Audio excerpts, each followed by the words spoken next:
కొన్ని నిమిషాలు వాక్యాన్ని మనం ధ్యానం చేసుకుందాం. ప్రకటన గ్రంథం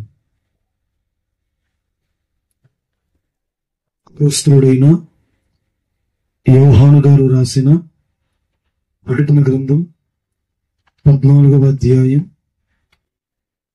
13వ వాక్యాన్ని మనం చదువుకున్నాం. అంతటా ఇప్పటి నుండి ప్రభునందు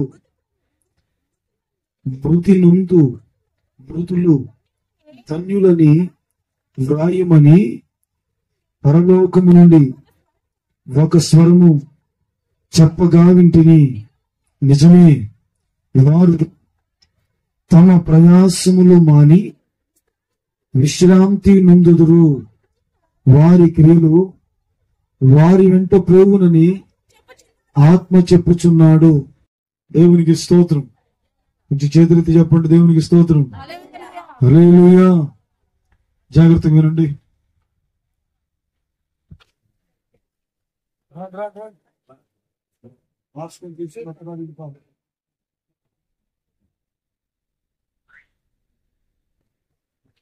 జాగ్రత్తగా వినండి.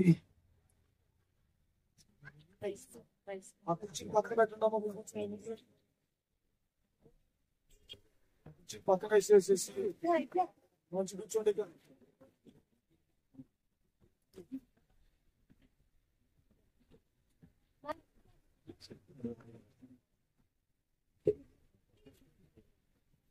దేవునికి స్తోత్రం. హల్లెలూయా.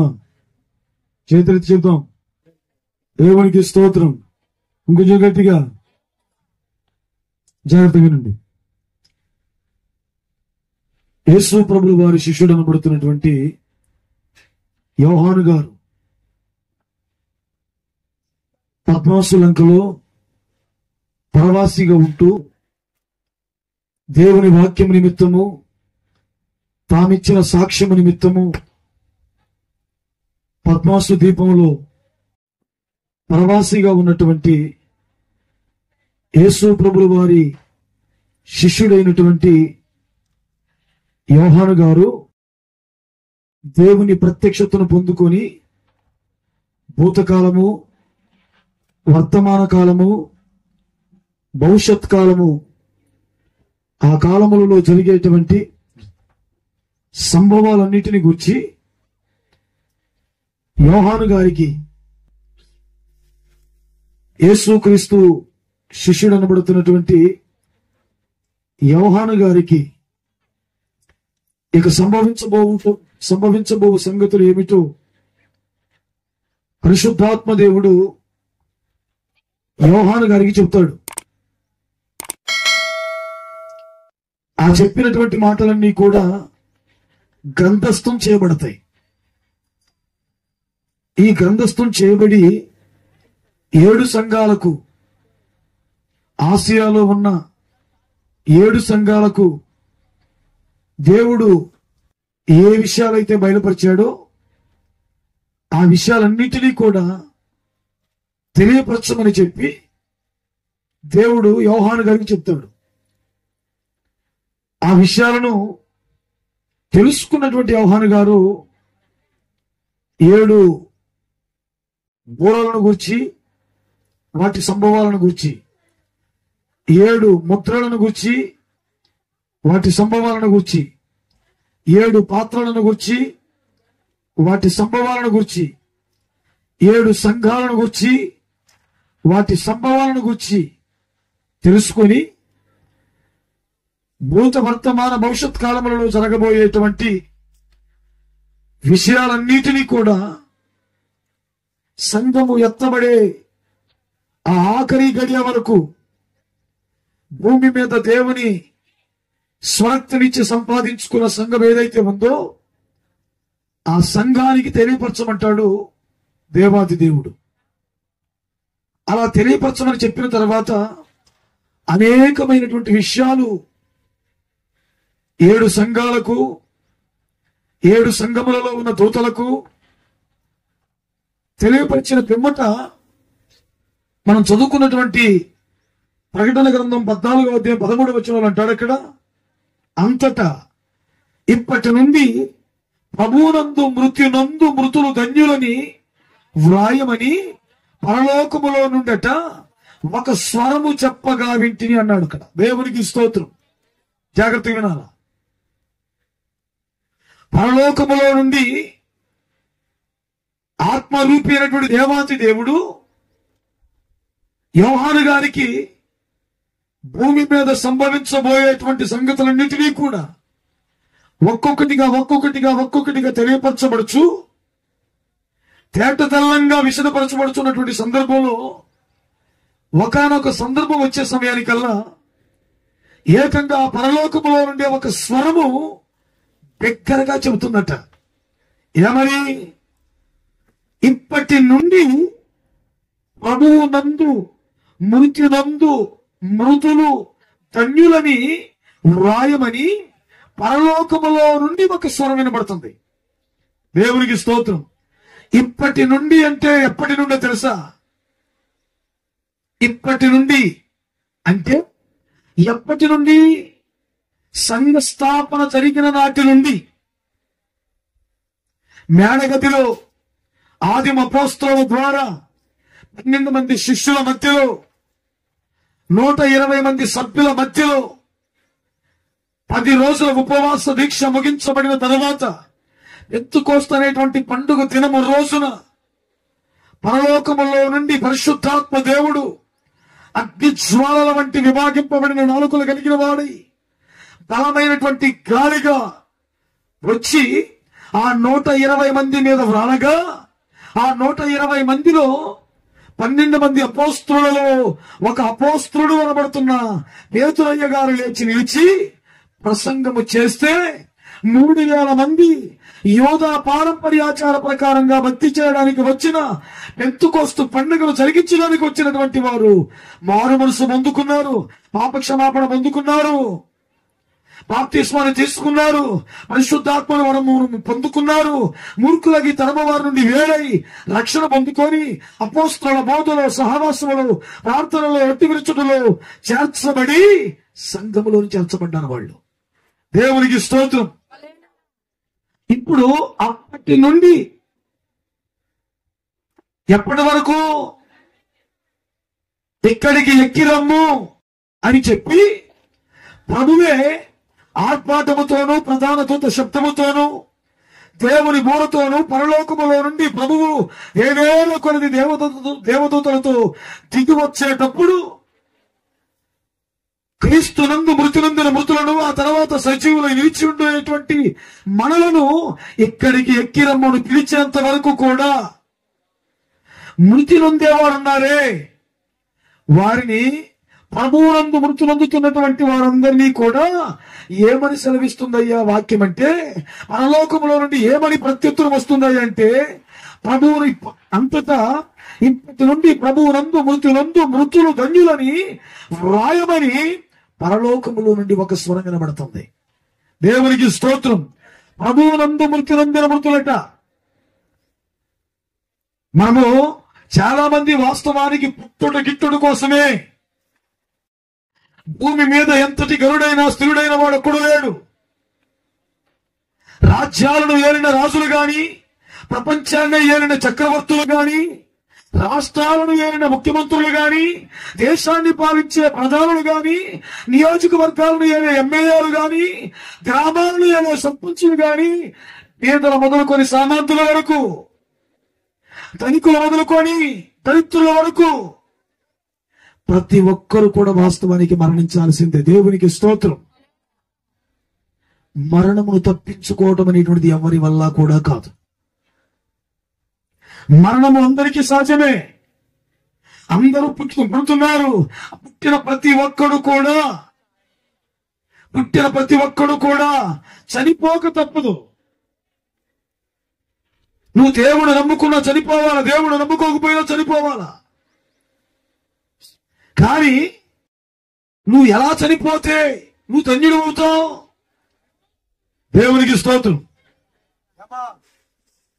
పేరంటానికి వచ్చారా లేకపోతే ప్రార్థనకు వచ్చారా? దేవునికి స్తోత్రం. చేతులు చెప్పండి కొట్టి గట్టిగా. ఇక్కడికి వచ్చేవాళ్ళందరూ ప్రార్థనకు వచ్చేవాళ్ళు కదా. వినండి, ఎలాగైనా మనం చనిపోవాలి. కానీ నువ్వు ఎలా చనిపోతే నువ్వు ధన్యుడు అవుతావు తెలుసా? ఎలా చనిపోతే? నువ్వు చనిపోయేటప్పుడు ప్రభువు నందు, చాలా మంది చనిపోయిన తర్వాత సమాధుల మీద ఏమని పేరు రాస్తారో తెలుసా? ఇతడు ప్రభువు నందు నిద్రించెను. వాస్తవానికి క్రైస్తవుడు చనిపోతే మనము మరణం అంటున్నాం, కానీ దేవుడు ఏమన్నాడు? నిద్ర అన్నాడు. మరణించిన వాడు లేవడు, కానీ నిద్రించేవాడు మాత్రం తప్పకుండా లేస్తాడు. మరణించేవాడు శాశ్వతంగా చనిపోతాడు, శాశ్వతంగా నిద్ర లేవడు. కానీ నిద్రపోతున్నవాడు మాత్రం గంటకైనా 2 గంటలకైనా, ఒక రోజుకైనా, లేకపోతే ఒక వారానికైనా అతను లేవాల్సిందే. కానీ ఇప్పటి నుండి అన్నాడు. ఎప్పటి నుండి? సంఘ స్థాపన జరిగి ఎన్ని సంవత్సరాలు తెలుసా? భూమి మీద సంఘ స్థాపన జరిగి ఎన్ని సంవత్సరాలు? క్రీస్తునందు, యేసుక్రీస్తు ద్వారా, క్రీస్తు యేసే ముఖ్యమైన మూలరాయ ఎండగా అపోస్తలుడు ప్రవక్తను వేసిన పునాది మీద సజీవమైన రాళ్ల వలె ఆత్మ సంబంధమైన మందిరముగా కట్టబడుతున్నటువంటి, నిత్యమైనటువంటి నివాసముగా కట్టబడుతున్న సంఘము ఏదైతే ఉందో, ఆ సంఘానికి మూలరాయి ఎప్పుడు పడది? ఆ సంఘానికి పునాది ఎప్పుడు పడది అంటే ప్రారంభ శతాబ్దంలో. క్రీస్తు యేసే ముఖ్యమైన మూలరాయి. ఆయన ద్వారా వచ్చినటువంటి 12 మంది శిష్యులు ఆ పునాది.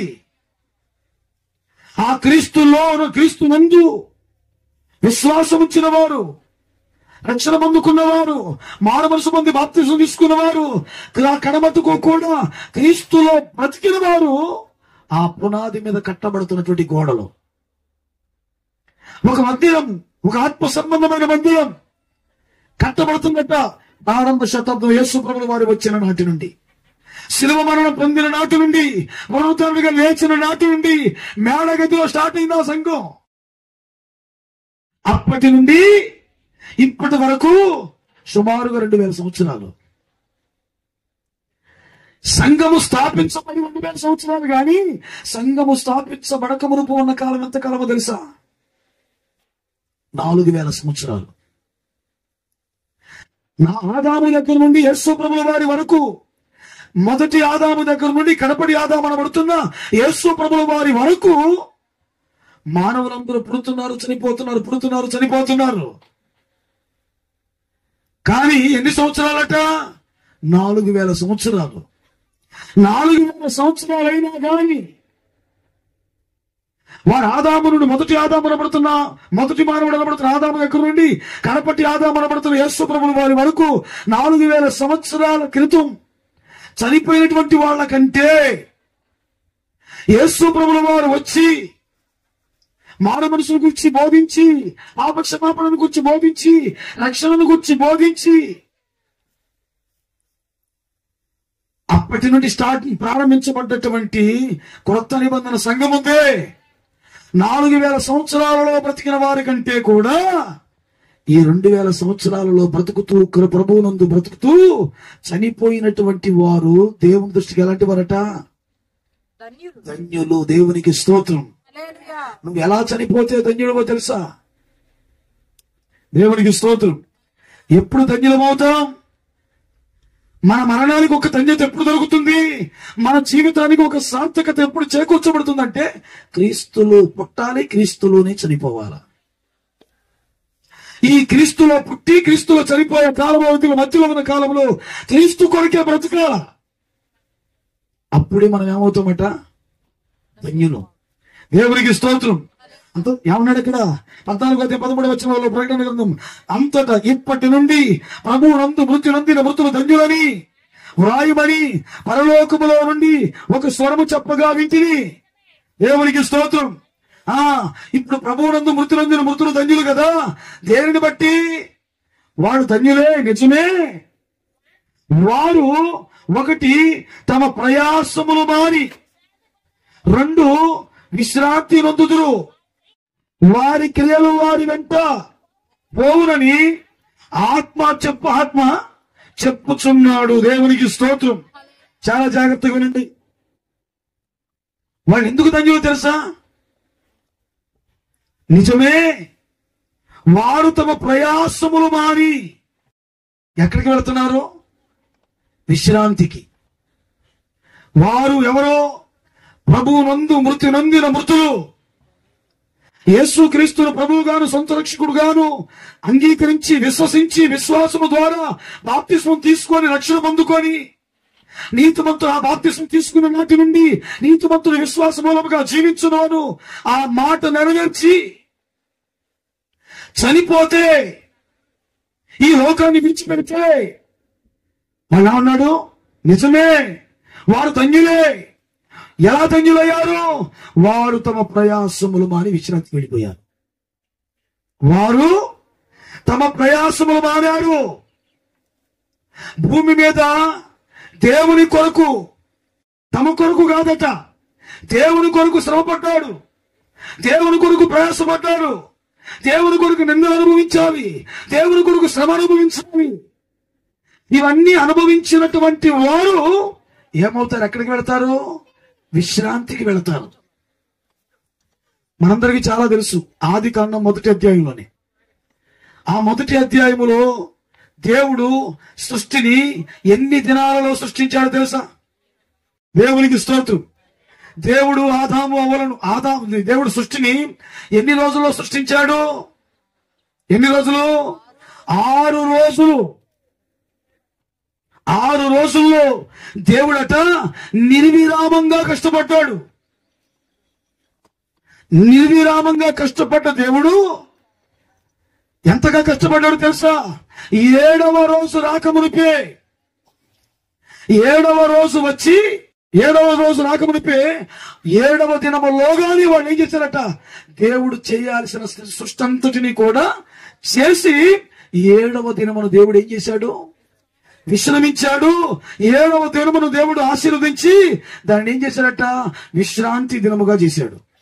పని చొప్పున ప్రతివానికిచ్చుటకు సిద్ధపరిచిన చేతముందన్నాడు. మనం ఎవరి విషయంలో ప్రయాసపడాలా? ప్రభువునందు మన ప్రయాసం ఏం ఉండాలా? ప్రభువు కొరకు మనము ప్రయాసపడే వారంగా ఉండాలా? ఆ పనికి వాస్తవానికి ఉదయం నుండి సాయంత్రం దాకా, ఉదయం మనం పనికి వెళ్ళి సాయంత్రం దాకా కష్టపడి పని చేస్తే మనకు జీతం ఎవరిస్తారు చెప్పండి? మన చేత ఎవరైతే పని చేయించుకున్నాడో, పని చేయించుకున్నవాడు మనకు జీతం ఇస్తాడు. దేవునికి స్తోత్రం. భూమి మీద మనము ఏ యజమాని పని అయితే మనం చేస్తున్నామో ఆ యజమానుడిచ్చే జీతాన్ని మనం పుచ్చుకొని ఈ లోకంలో బ్రతకడానికి ఆ జీతం సరిపోతుంది. కానీ ప్రభువునందు మారుమనసు ద్వారా, ప్రభువునందు బాప్తిస్మం ద్వారా రక్షణానుభవంలోనికి వచ్చిన వ్యక్తి ప్రభువు కోసం ప్రయాసపడితే ఆ పడినటువంటి ప్రయాసకు, ఆ చేసినటువంటి పనికి దేవుడు జీతం ఇస్తే ఆ జీతాన్ని ఎక్కడ అనుభవించగలుగుతావు? పరలోకంలో. దేవునికి స్తోత్రం. అదంటాడు, ఇప్పటి నుండి ప్రభువునందు మృతుల ధన్యులని రాయమని పరలోకంలో నుండి ఒక స్వరము చెప్పగా వింటిని. నిజమే, వారు తమ ప్రయాసములు మాని విశ్రాంతి పొందుతురు. వారు తమ ప్రయాసములు మాని విశ్రాంతి పొందుతారు. ఎవరికి విశ్రాంతి చెప్పండి? విశ్రాంతి ఎవరికి కావాలా? పని చేసిన వాడికి విశ్రాంత, లేకపోతే పని చేయని వాడికి విశ్రాంత? చెప్పండి. దేవుని పని ఎవరైతే చేస్తారో, దేవుని కొరకు ఎవరైతే బ్రతుకుతారో, దేవుని కొరకు ఎవరైతే శ్రమపడతారో వారికి విశ్రాంతి ఉంది. దేవుడు ఎలాగైతే 6 దినాలు పనిచేసి 7వ దినమును తానే విశ్రమించాడో, సేవదే ప్రకారంగా 6 దినాల సృష్టిలో ఎవరైతే దేవుని కొరకు ప్రయాసపడతారో, పని చేస్తారో వారికి ఏముందట? విశ్రాంతి నిలిచి ఉంది. విశ్రాంతి నిలిచి ఉంది. దేవునికి స్తోత్రం. నిజమే, వారు తమ ప్రయాసములు మాని భూమి మీద మారు మనసు పొందిన నాటి నుండి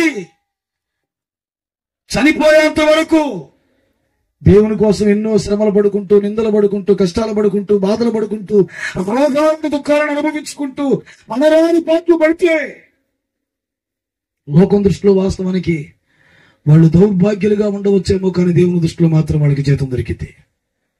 వాళ్ళు దేవుని దృష్టిలో వాళ్ళు ధన్యులు అవుతారట. ఇంకంటాడు రెండవది, మొదటిది ఏంటి? వారు తమ ప్రయాసములు మానుతారు, విశ్రాంతికి చేరతారు. ఈ కారణాన్ని బట్టి వారు ధన్యులు అవుతారు. రెండవది, వారి క్రియలు వారి వెంట పోవునని ఆత్మ చెప్పుచున్నాడు. ఎవరి క్రియలు? ఎవరి క్రియలు? ప్రభువునందు మృతి నందిన వారి క్రియలు. ప్రభువునందు మృతి నందుకు మునుపు వారు పడిన క్రియలు, పనులు ఏం చేస్తాయట? వారి క్రియలు వారి వెంట పోతాయి. పౌలు గారు అంటాడు, దేహముతో జరిగించినటువంటి క్రియలు అవి మంచివైనను సరే, చెడ్డవైనను సరే, రేపు మనము క్రీస్తు యొక్క న్యాయపీఠం ముందు నిలవబడి లెక్క చెప్పాలట. మన క్రియలు ఆడికి బావు, మన క్రియలు మన వెనక మారలే వస్తాయి. మన క్రియలు మన ముందు గాని, మన క్రియలు మన వెనక గాని రాక తప్పదు. దేవునికి స్తోత్రం. ఒక మాట చదవండి. అపోస్తలుడైనటువంటి పౌలు గారు తిమోతిలకు రాసినటువంటి మొదటి పత్రిక, తిమోతిలకు రాసిన మొదటి పత్రిక 5వ అధ్యాయం 24వ వచనం నుండి చదువుకుందాం. కొందరి పాపములు చేటగా బయలుపడి న్యాయపు తీర్పునకు ముందుగా నడుచుచున్నవి, మరికొందరి పాపములు వారి వెంట వెళ్ళుచున్నవి. అటువలే మంచి కార్యములు చేటగా బయలుపరచబడుచున్నవి, బయలుపడనవి దాచబడనేరవు అన్నాడు అక్కడ. దేవునికి స్తోత్రం. అక్కడంటాడు, కొందరి పాపములు తేటగా బయలుపడి న్యాయ తీర్పునకు ముందుగా నడుచుచున్నవి.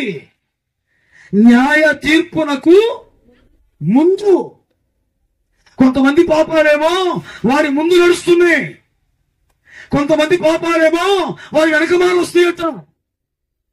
ఇంత మన పాపాలు ముందు పోవాలా, వెనక రావాలా? చెప్పండి. మన పాపాలు మనకంటే ముందు పోవాలా, లేకపోతే మనము పోయిన తర్వాత మన వెనకమాలను రావాలా? వారి క్రియలు వారి వెంట వస్తాయి. అవి మంచివైనను సరే, చెడ్డవైనను సరే, దేహముతో జరిగించిన ప్రతి క్రియకు, ప్రతి కార్యానికి దేవుని ముందు రేపు లెక్క చెప్పడానికి కొన్ని మన ముందు, కొన్ని మన వెనక వస్తాయట. ఇప్పుడు వాస్తవానికి అవి మన ముందు కావాలా, మన వెనక రావాలా? మన ముందే వెళ్ళాలి. కొన్ని కార్యాలు మనం దేవుణ్ణి ఎరగక మునుపు, మారు మనసు పొందుకు మునుపు, పాప క్షమాపణ పొందుకు మునుపు, బాప్తిస్మము ద్వారా క్రీస్తును మనము ధరించు కనుక మునుపు, క్రీస్తులోనికి రాక మునుపు, క్రీస్తులో అంటుకట్టబడక మునుపు, క్రీస్తులో ఫలించడానికి మునుపు మనం ఏ పాపములు బట్టి అయితే, ఏ శాపాన్ని బట్టి అయితే శరీరం యొక్క, మనసు యొక్క కోరికలను నెరవేర్చుకోవచ్చు, లోక సంబంధిగా, పాప సంబంధిగా మనం ఎలాగైతే బ్రతికామో ఆ క్రియలన్నీ కూడా ఏం కావాలట? మనకంటే ముందుగానే వెళ్ళిపోవాలి. ఎప్పుడు పోతాయి తెలుసా? ఈ శరీరముతో జరిగించిన ఆ పాప కార్యాల విషయంలో ఒక లోతైన పశ్చాత్తాపం ఎప్పుడైతే మనకు కలుగుతుందో, దైవ చిత్తానుసారమైన దుఃఖముల నుండి రక్షణకు పనికొచ్చే మారు మనసు ద్వారా ఎవరి పాపాలైతే క్షమించబడతాయో ఆ పాపాలన్నీ కూడా ముందే వెళ్ళిపోయి, అయ్యా ఒకప్పుడు నన్ను ఏలినవాడు, నేను ఏలినవాడు నన్ను విడిచిపెట్టాడు, నా విషయంలో వాడు చచ్చిపోయాడు, మారు మనసు బంధు బాప్తిస్మం తీసుకున్నాడట, పాపక్షమాపణ పొందాడట, నీకు సొత్తుగా మారాడట, నా నుండి వేరట, నన్ను వదిలిపెట్టాడు, నేను వారిని విడిచిపెట్టాను అని కొందరి పాపాలు ముందుగానే వెళ్ళిపోయి దేవుని దగ్గర వాడు నన్ను వదిలిపెట్టాడు, నేను వాడిని వదిలిపెడుతున్నాను, నన్ను క్షమించని చెప్పి ప్రభువు దగ్గరకు పోయి అవి వదిలిపెట్టేసుకుంటాయి. దేవునికి స్తోత్రం. కానీ అక్కడ ఏమంటాడు 25వ వచనములో, అటువలే మంచి కార్యములు తేటగా బయలుపరచబడుచున్నవి, బయలుపడనివి. కొంతమంది వాస్తవానికి పైకి మంచి వాళ్ళుగా ఉంటూ, నీతిమంతులుగా ఉంటూ, పరిశుద్ధులుగా ఉంటూ, యథార్థవంతులుగా ఉంటూ, ఎవరికి కనబడని, ఎవరికి తెలియబడినటువంటి ఒక జీవితం ఏదైతే ఉందో అది ఒకవేళ ఇక్కడ మనుషుల కంటిని కప్పవచ్చేమో గాని లోకాన్ని మనం ఒకవేళ ఆ లోకాన్ని లోకమును దాచమని వచ్చేమో కానీ ఒకనొక రోజున రహస్యమైనది బయలుపరచబడకపోదు అన్నట్లుగా ఈ రహస్యంగా ఎవ్వరికి కనిపించకుండా జరిగించినవన్నీ కూడా అతడు చనిపోతే వాని వెనక మరల వాని క్రియలు వచ్చి, ఆ కార్యాలు వచ్చి వారిని దేవుని దగ్గర పట్టుబడేటట్టు చేస్తాయి. దేవునికి స్తోత్రం చెప్పండి గట్టిగా. ఈ రీతిగా వారి క్రియలు వారి వెంట వస్తాయి.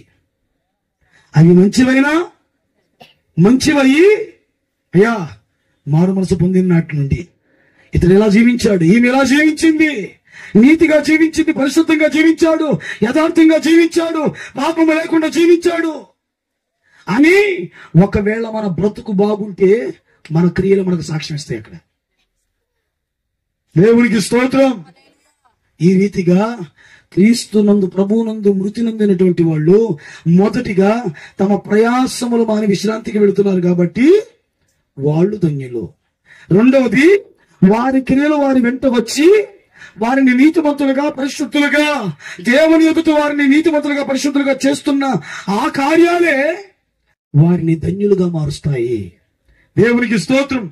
మూడవది, ఇంకో మాట చూపిస్తా, చదవండి. యెషయా గ్రంథం 57వ అధ్యాయం, యెషయా గ్రంథం 1వ వచనం చదువుకుందాం.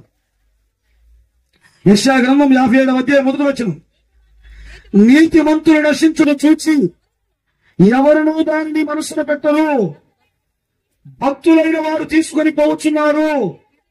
కీడు చూడకుండా నీతిమంతులు కొనిపోబడుచున్నారని ఎవనికి తోచును? వారు విశ్రాంతిలో ప్రవేశించుచున్నారు. తమకు సూటిగా ఉన్న మార్గమును నడుచువారు తమ పడకల మీద పరుండి విశ్రమించుచున్నారు. దేవునికి స్తోత్రం. మూడవది ఏంటిదట? 57వ అధ్యాయం 1వ వచనం అంటాడు, నీతిమంతులు నశించుట చూచి ఎవరు దానిని మనస్సున పెట్టరు. నీతిమంతుడంటే యేసుక్రీస్తును ప్రభువుగా, సొంత రక్షకుడిగా అంగీకరించి పాప విషయంలో చనిపోయి, లోకం విషయంలో చనిపోయి, ఎవరైతే ప్రభు కోసం బ్రతుకుతారో, యేసు రక్తాన్ని బట్టి ఎవరైతే ఆయన రక్తము చేత శుద్ధి చేయబడి పరిశుద్ధపరచబడతారో వారు నీతిమంతులుగా మార్చబడతారు. దేవునికి స్తోత్రం. ఒకప్పుడు వాస్తవానికి రాములు గారు మారు మనసు పొందక మునుపు చుట్ట దాగిన మాట వాస్తవమే, సారా దాగిన మాట వాస్తవమే. నాకు తెలిసి ఏ పాపం ఉండే గాని ఆ మనిషి నాకు తెలిసి ఎవరికి ఏ హాని చేసిన దాఖలాలు గాని ఏదీ లేదు. దేవుణ్ణి నమ్ముకున్న తర్వాత, బాప్తిస్మం పొందుకున్న తర్వాత చుట్ట తాగకుండా ఉండలేని వాడు, సారా తాగకుండా ఉండలేనటువంటి వాడు ఈ మారు మనసు పొందిన తర్వాత వాటిని దరిదాపు కూడా తీసుకొచ్చుకోకుండా వాటి నుండి విడిపించబడి సంఘానికి వచ్చేవాడు. ఒంటిలో బాగున్నా బాగోపోయిన అవకాశం ఇచ్చినప్పుడల్లా వాక్యం వినేవాడు. వాస్తవానికి కార్య ఆరంభము కంటే కార్యాంతము మేలన్నాడు. పుట్టుక ఎలా ఉందో తెలియదు, జీవితం ఎలా ఉందో తెలియదు. ముదిము వయసు వచ్చే సమయానికైనా గాని మారు మనసు పొంది పాప క్షమాపణ పొందుకొని బాప్తిస్మం తీసుకొని సంఘంలో చేర్చబడి బల్లలో పాలిపంపులు పొంది ఒక చక్కటి మరణాన్ని పొందుకున్నాడు. దేవునికి స్తోత్రం. నెంబర్ వన్గా తగిన రీతిగా సమాధి కార్యక్రమం జరిగించబడ్డది. ఇది చూసేవాడికైతే ఏమో, పిల్లోడి కనుక పుడితే, ఒక 10 చంటి పిల్లోడు పుడితే, ఏదంటే ఒక అబార్షణ జరిగినటువంటి ఒక పిండాన్ని కనుక ఏదో మామూలుగా తీసుకొని పోయి ఊరు బయట వారేసి వచ్చినట్టుగా ఆ రోజుతోనే ముగించేశారా. ఆ తర్వాత ఏమీ చేయలేదు. చెట్టు అంత ఉన్నారా, ఒక్కొక్క కొడుకు ముగ్గురు ఉన్నారా, వాళ్ళు కనీసం ఒక సమాధి కట్టలేదు, ఒక బండ లేదు, ఏమీ చేయలేదు, వాళ్ళే కొడుకురా అని ఒకవేళ లోకంలో ఎవడేమని అనుకున్నా దీనిని బట్టి దేవుడు బాధపడేది ఏమి లేదు. చనిపోయినటువంటి రాములు గారు, నా కొడుకులు కనీసం నాకు సమాధి కూడా కట్టలేదే, ముగ్గురు 3 పాతికలు వేసుకుని 75,000 పెట్టి ఒక సమాధి కట్టలేరా, ముగ్గురికి పొలం వచ్చాక ముగ్గురికి ఎంతో కొంత ఇల్లుకి ఇచ్చారుగా, నాకు సమాధి కట్టలేదు అనేటువంటి ఫీలింగ్ ఆయనకి ఉండదు. దేవునికి స్తోత్రం. బ్రహ్మాండంగా సమాధులు కట్టి సమాధులు పండగ చేసి సంవత్సరం దీపాలు బట్టి నువ్వు లేవకుండా ఇట్లాగానే ఉంటానని చెప్పి బ్రహ్మాండమైన మాలేసి ప్రభు వచ్చినా కానీ వినపడకూడదు, శక్తి వినపడకూడదు, రాలే పైకిలే చెప్పినా కానీ సమాధి తెరవబడకూడదని చెప్పి గోపురాలు కట్టినట్టు కట్టి సంవత్సరం పోయి సమాధుల కాడ ఊదుబత్తీలు అగరబత్తీలు చేస్తే కాల్చి వీళ్ళకు ప్రభు స్వరం వినబడదు. దేవునికి స్తోత్రం. నువ్వు సింపుల్ గా ఉంటే పైకి ఎగురుతావా, బలంగా ఉంటే బాగా లావుగా ఉంటే ఎగురుతావు చెప్పు. ఏ భారం లేదు, ఏ బరువు లేదు. ప్రభు వస్తే ఇక్కడికి ఎక్కి రమ్ము అని చెప్పగా మనకంటే ఒక్క క్షణం ముందుగా ఆయన వెళ్ళిపోతాడు అక్కడికి. ఆమె చెప్పారు, ఓ మీ విశ్వాసం అంతనాడా చెప్పేవాడికి నాకుందిగా విశ్వాసం, మీకేమాయా. స్తోత్రం చెప్పడు గట్టిగా. దేవునికి స్తోత్రం. అదేనా సరిగ్గా సంవత్సరం అయిందా బాప్తిసం ఇచ్చి? అంతేనా? సంవత్సరం. అందుకే ఉన్నాడు, నీతిమంతుడు నశించుట చూచి ఎవరునూ దానిని మనస్సును పెట్టరట. ఏమో అని చెప్పి పెద్దగా లోక సంబంధమైన వ్యక్తుల్లాగా మనస్సును పెట్టుకోనట. భక్తులైన వారు తీసుకుని పోబడుచున్నారు.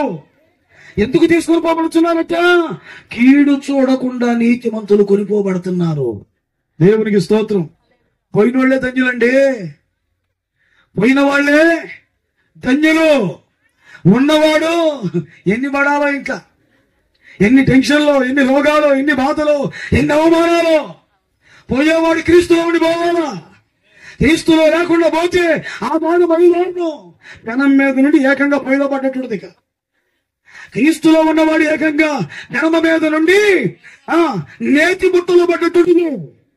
క్రీస్తులో ఉన్నవాడు చనిపోతే, క్రీస్తులో లేనివాడు చనిపోతే, ఈ శ్రమల భూమి మీద పడ్డటువంటి శ్రమల కంటే, హక్కుల కంటే, ఆర్థికపరమైన ఇబ్బందుల కంటే, ఒంటికొచ్చిన రోగం కంటే అక్కడ ఆత్మ వెళ్లి నరకాలు పడే బాధ భయంకరంగా ఉంటుంది. ఇక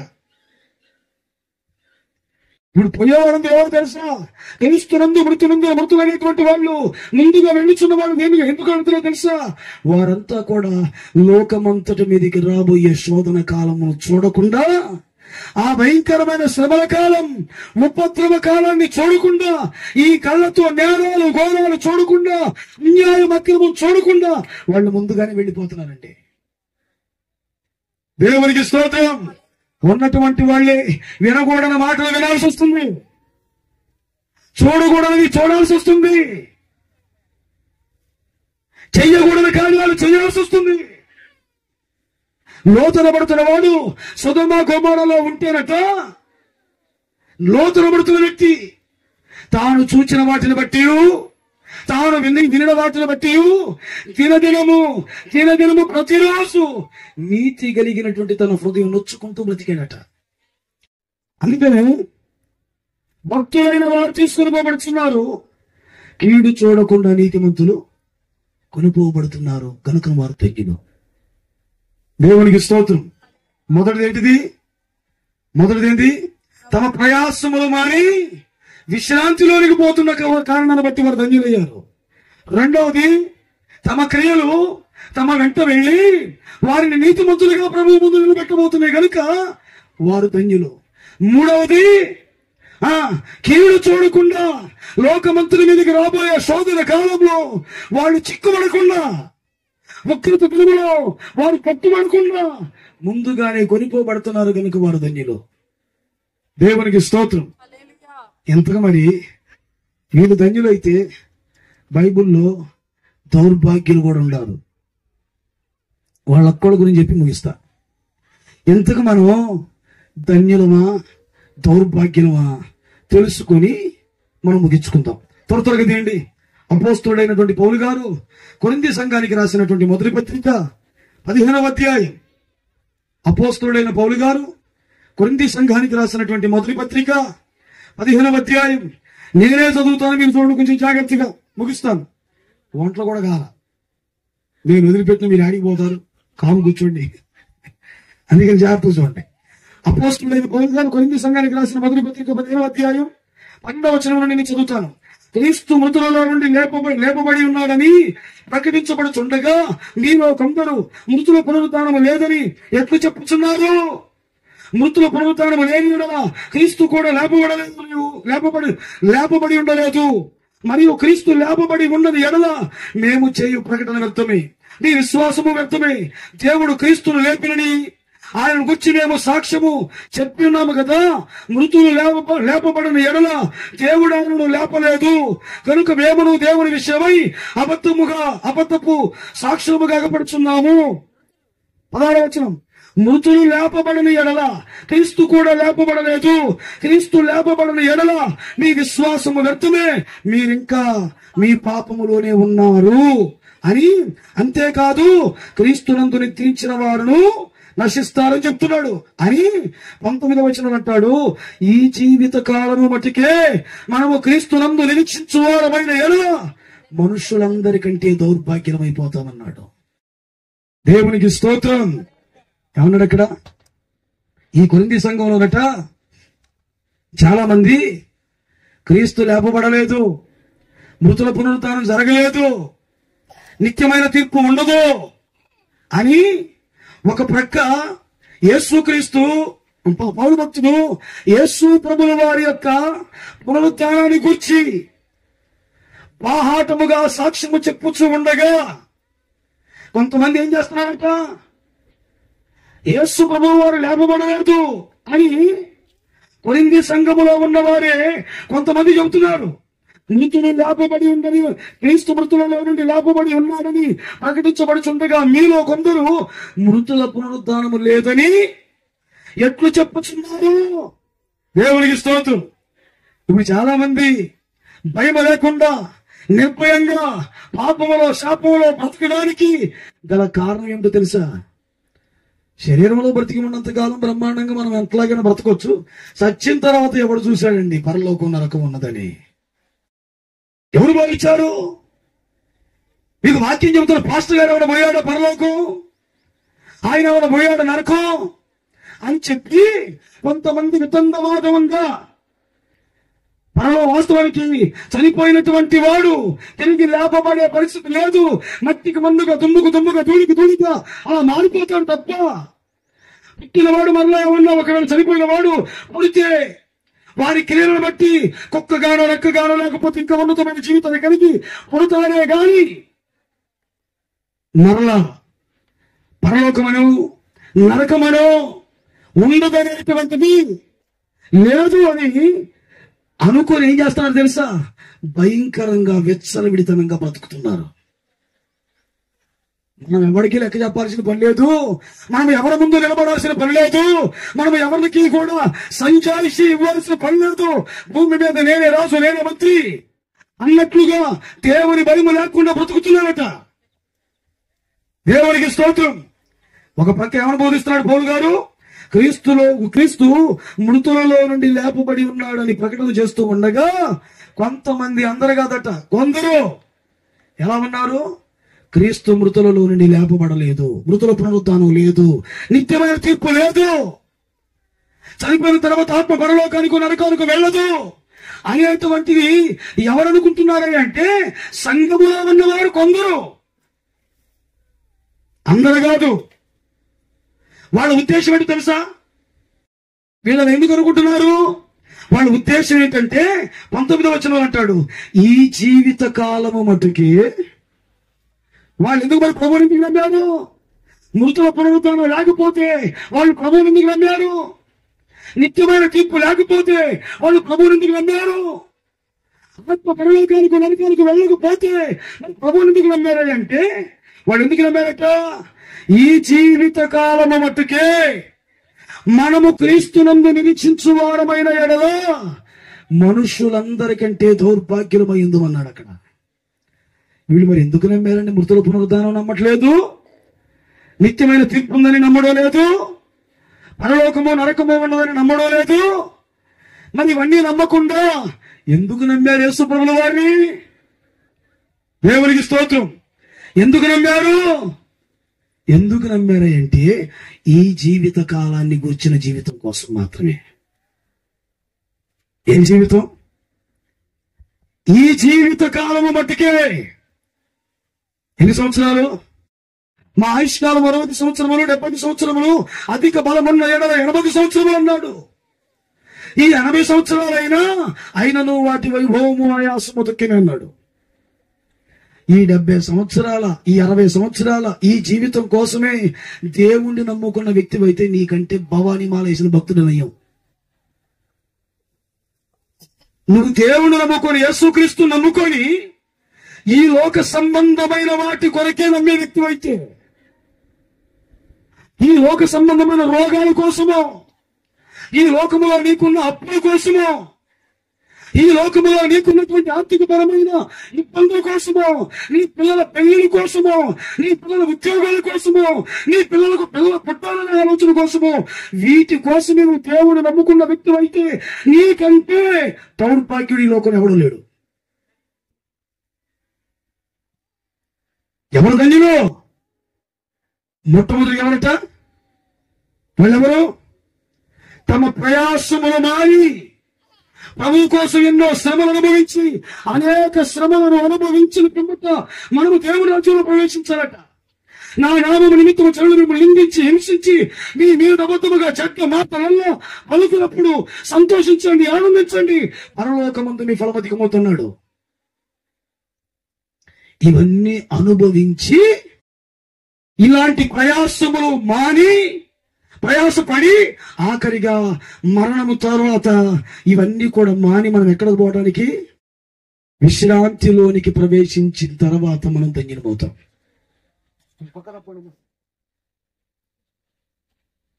దేవునికి స్తోత్రం.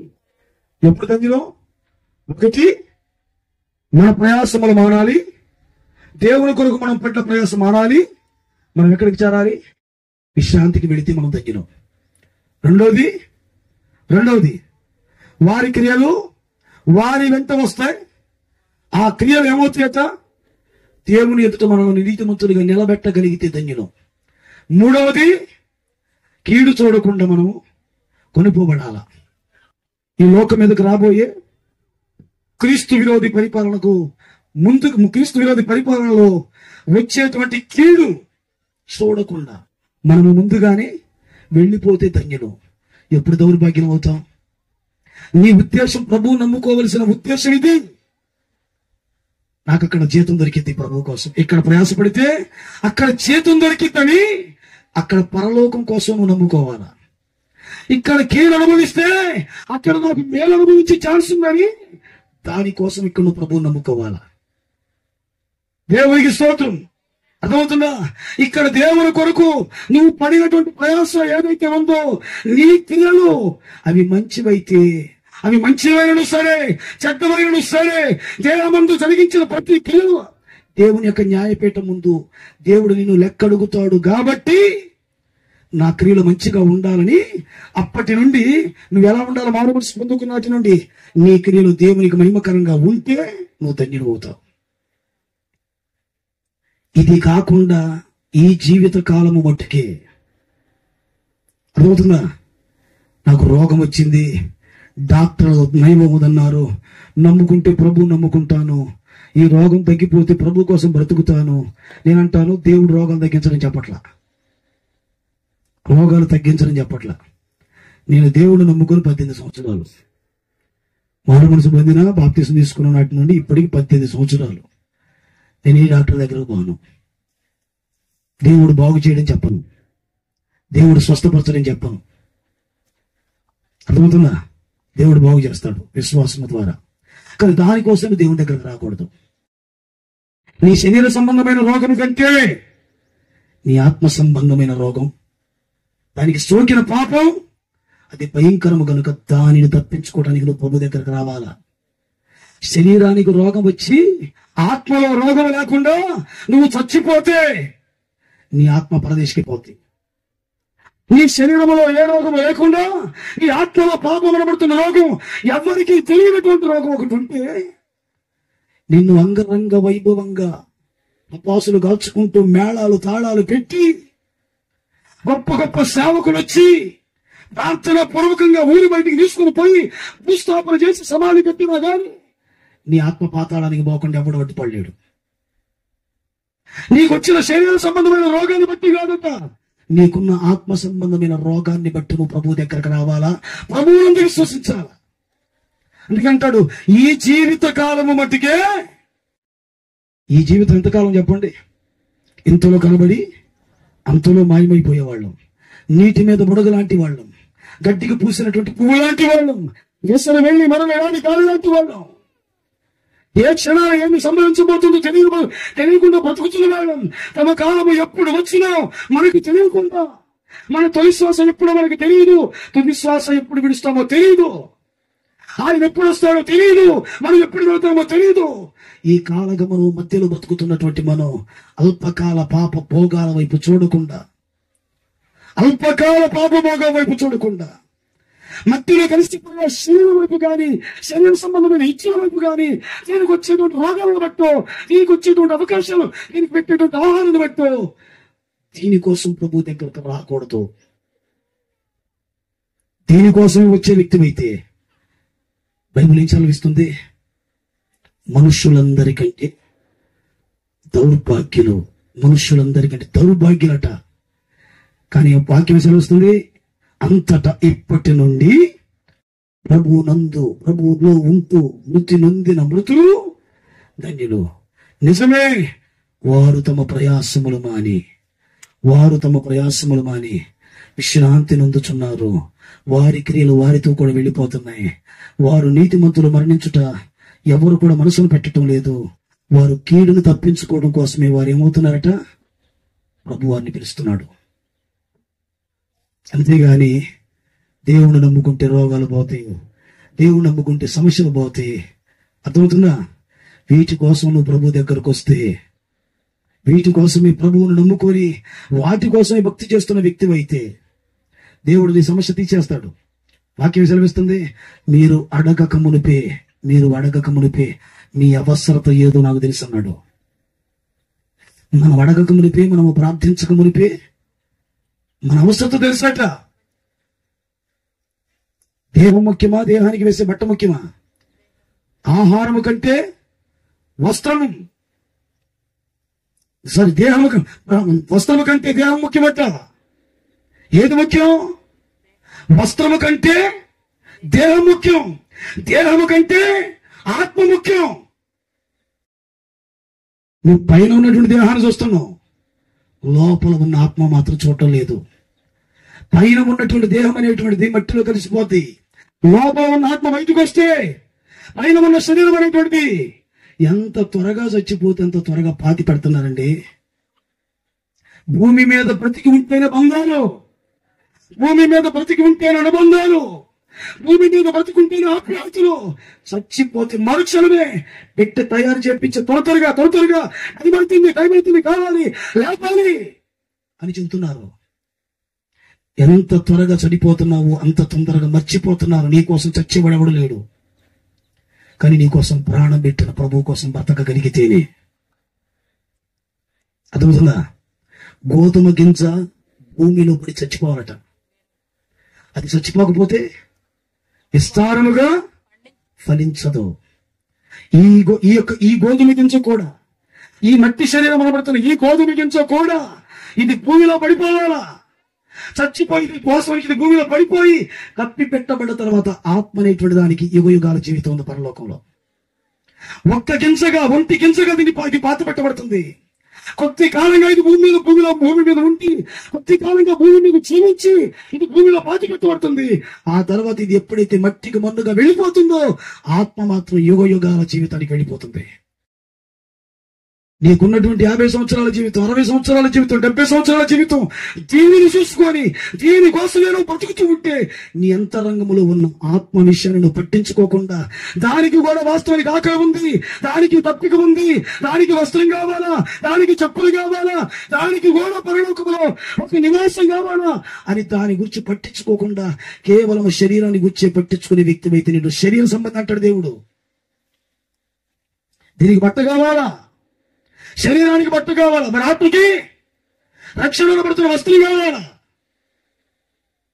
ఆత్మకి ఏం శరీరానికి ఏం కావాలా, అలాంటి ఇల్లు కావాలా, మరి ఆత్మకి భూమి మీద మా నివాసమైనటువంటి మా నివాస స్థలము శిథిలమైపోయినను నేను చేతి పని కాక దేవుని చేత కట్టబడినది అయిన నిత్యమైన నివాసము పరలోకంలో మాకున్నదని ఎరిగి దానికోసం బ్రతకాల. ఈ శరీరాన్ని ఎండ నుండి, వాన నుండి, చలి నుండి దీన్ని కాపాడుకుని దానికోసం ఒక ఇల్లు కట్టుకుంటే బాగానే ఉంది. నరకానికి పోకుండా గంధకాలతో మండుతున్న నిత్య నరకాగ్ని గుండంలో నుండి నీ ఆత్మను తప్పించుకొని, అక్కడికి వెళ్లకుండా నీ ఆత్మను తప్పించుకొని పరలోకంలో చేర్చుకునేటువంటి దానికి నువ్వేం పడుతున్న ప్రయాస చెప్పు. నాకు ఇల్లు కావాలి, మంచి ఇల్లు కావాలా. నేను అంటాను, నువ్వు ఇల్లు కట్టుకోవడం మంచిది, నీ కాదని చెప్పడం లేదు, కట్టుకో. శరీరం కోసం ఇంత ప్రయాసపడుతున్నావు, మరి ఆత్మ కోసం ఏంది? నీ కాళ్ళకి చెప్పులు లేకపోతే నువ్వు బాధపడుతున్నావు కదా, కాళ్ళకి చెప్పులు లేకుండా వాస్తవానికి వీధులు తిరగలేవు కదా, పొలంలో తిరగలేవు కదా. మరి నీకు వాస్తవానికి సమాధాన సువార్త వలననైనా సిద్ధ మనసు అనబడుతున్న చూడు. తప్పిపోయిన కుమారుడికి ఏమిచ్చాడండి? నీ కుమారుడిగా కాదు నానా, నీ పనివాడిగా ఇంట్లో ఉంటానని వచ్చిన మనతో దేవుడి తండ్రి చెప్పిన మాట ఏంటి? లేదు, నువ్వు తప్పు చేసి తెలుసుకొని తన బుద్ధి వచ్చినప్పుడు, తండ్రిని గుర్తొచ్చినప్పుడు, నా దగ్గరకు వచ్చినప్పుడు కుమారుడు దాసుడుగా కాదు, నువ్వు కుమారుడేరా అని చెప్పంటే ఆయన అంటాడు, కొడుకు అంటాడు, అయ్యా నానా వాస్తవానికి కుమారుడు గాని నువ్వు ఇచ్చిన ఉంగరం పోయింది నాన్న, దుర్వ్యాపారం చేసి ఉంగరం పోగొట్టుకున్నా. ఉంగరం అంటే మీరు పెట్టుకున్న ఉంగరాలు చెవులకు పెట్టుకున్న దిద్దులు కాదు, జగ్గేపేట జ్యువెలరీ షాప్ లో దొరికే కాదు. ఉంగరం అనగా అధికారం. తండ్రి కుమారుడిగా ఇచ్చిన అధికారం పోయింది. అందుకని అన్నాడు, దాసునిగా వస్తానంటే లేదు, నా కుమారుడికి ఉంగరం తొరిగి పెట్టండి రా. ఉంగరం, ఒంటి మీద మురికి బట్టలు, వస్త్రాన్ని బాగొట్టుకున్నాడు, మురికి వస్త్రం. ఏం చేశాడు? వస్త్రం బాగలేదు కదా, నీకు కుమారుడిగా ఉండలేను, నేను దాసుడిగానే ఉంటాను, అయితే మారలే అని చెప్పి మళ్ళీ ఉంటాడు. వస్త్రము, ప్రశస్తమైన వస్త్రాన్ని తొలగింపజేస్తాడు. చెప్పులు కూడా బాగొట్టుకున్నా, నీతో సమాధానాన్ని కూడా బాగొట్టుకున్నా, మరలా చెప్పులు తీసుకొస్తాడు. దేవునికి స్తోత్రం. నీవు ఏవేవైతే ఆత్మ సంబంధమైన వాటిని పోగొట్టుకున్నావో అవన్నీ కూడా క్రీస్తులో నీకు ఇవ్వటానికి యేసు ప్రభువు వారిని పంపించాడు పరలోకపు తండ్రి. ఆ దేవుణ్ణి మరలా నువ్వు శరీరానికి వాడుకుని చేరుతున్నావు. ఆ దేవుని బట్టి శరీర సంబంధమైన అవసరాల కోసమో, రోగాల కోసమో, అప్పుల కోసమో ఆ ప్రభువుని వాడుకొని లోకముందు ఏమన్నాడు ఇక్కడ? ఈ జీవిత కాలం బట్టికే మనం ప్రభువునందు నిరీక్షించువారమైన ఎడల మనుష్యులందరికంటే, లోకములో ఎన్ని జాతులైతే, ఎన్ని మతాలైతే, ఎన్ని కులాలైతే, ఎన్ని ప్రాంతాలు, దేశాలైతే ఉన్నాయో వాళ్ళందరూ కూడా దేవుని నమ్ముకున్న వారందరికంటే కూడా దేవుణ్ణి భౌతిక సంబంధమైన అవసరాల కోసం నమ్ముకున్న నీవే దౌర్భాగ్యం ఉన్నాడు దేవుడు. దేవునికి స్తోత్రం. కనుక మనము ధన్యులమా, దౌర్భాగ్యమా? ధన్యులుగా బ్రతకాలా, దౌర్భాగ్యులుగా బ్రతకాలా? ఈ లోకంలో ఎలా బ్రతికినా కదమ్మా, భూమి మీద ధనవంతుడు అనేవాడు సుఖ సంతోషాలతో బ్రతికాడు. వాని ఇంటి వాకిట పడి ఉన్న రొట్టె ముక్కలు తిని బ్రతికిన లాజరు బ్రతికాడు. ముందు లాజరు చనిపోయాడు, దేవదూతలు వచ్చినాయి, ఎక్కడ తీసుకుని వెళ్ళిపోయినాయి? అబ్రహాము రొమ్ము, పాతాళ ప్రదేశం, భూమి కింద ఉన్న పాతాళ ప్రదేశం అనబడుతున్న అబ్రహాము రొమ్ముకు తీసుకుని పోయి, ఆ తర్వాత ధనవంతుడు చనిపోయాడు. నా ప్రాణమా తినుము, త్రాగుము, సంతోషించము, ఆనందించము, అది అనుభవించము, అనేక సంవత్సరములకు కావలసిన విస్తారమైన ఆస్తి నీకు సమకూర్చబడదని చెప్పిన ధనవంతుడు వచ్చి సచ్చాడు. ఎక్కడికి వెళ్ళాడు? ఒక్క చుక్క కూడా నీటి బొట్టు దొరకనటువంటి నరకానికి. భూమి మీద నువ్వు పేదోడిగా బ్రతికావా, రోగగ్రస్తుడిగా బ్రతికావా అనేటువంటిది లెక్క కాదు. క్రీస్తులో బ్రతికావా, క్రీస్తుకు వేరుగా బ్రతికావా అనేటువంటిది దేవుడు చూసే లెక్క. పేదవాడైనా, ఒంటి నిండా కురుపుల వండి కుక్కలు వచ్చి నాకుతూ ఉన్నా క్రీస్తులో బ్రతికాడు లాజరు. చనిపోయిన తర్వాత వాని జీవితమే మారిపోయిందండి. ధనవంతుడు అనబడుతున్న వాడు భూమి మీద సర్వ సుఖాలు అనుభవించి కొరత లేకుండా, కొదువు లేకుండా, లోటు లేకుండా తన ఇష్టానుసారంగా బ్రతికినటువంటి వాడు పాతాళానికి వెళితే వాడలు బళ్ళైపోయినాయి, బళ్ళు వాడలైపోయినాయి. భూమి మీదేమో పేద లాజరు అనేటువంటి వాడు పేదవాడు దరిద్రుడైతే, ధనవంతుడు వాస్తవానికి ధనవంతుడైన వాడు కుబేరుడైతే చనిపోయిన తర్వాత వారి మరణం తర్వాత స్థానాలు మారిపోయినాయి పూర్తిగా. అర్థమవుతుందా? నువ్వు భేదవాడిగా భేదరాలుగా బ్రతికినా, రోగం వచ్చి బ్రతికినా, ఏదొచ్చి బ్రతికినా క్రీస్తులు ఉంటేనే నీకు క్షేమం. క్రీస్తు యేసునందున్న వానికి ఏ శిక్షా విధియు, ఏ శిక్ష అంటే ఏంది? ఏ శిక్ష అంటే ఏది? ఇక రోగాలుండో, అప్పులుండో, క్రీస్తులు ఉంటే ఏ సమస్యలు ఉండో, ఇది కాదన్నది. ఏ శిక్షా విధి అంటే పాపమునకు వచ్చు జీతం మరణం. అయితే దేవుని కృపావరము మన ప్రభువైన యేసుక్రీస్తునందు నిత్య జీవం. క్రీస్తులో ఉన్నవానికి నిత్య జీవం, క్రీస్తునకు వేరుగా ఉన్నవానికి నిత్య నరకం. కనుక మనము బ్రతికే బ్రతుకు క్రీస్తుతో బ్రతుకుతున్నామా, క్రీస్తుకు వేరుగా బ్రతుకుతున్నామా ఆలోచన చేయండి. నేను చెప్తానమ్మా, నువ్వు వాస్తవానికి రోగంతో బ్రతికిన ఎలీషా ఎటువంటి రోగంతో బ్రతికిన చనిపోయాడు తెలుసా? ఎలీషా ఎటువంటి రోగంతో చనిపోయాడు? మరణకరమైన రోగంతో చచ్చిపోయాడు.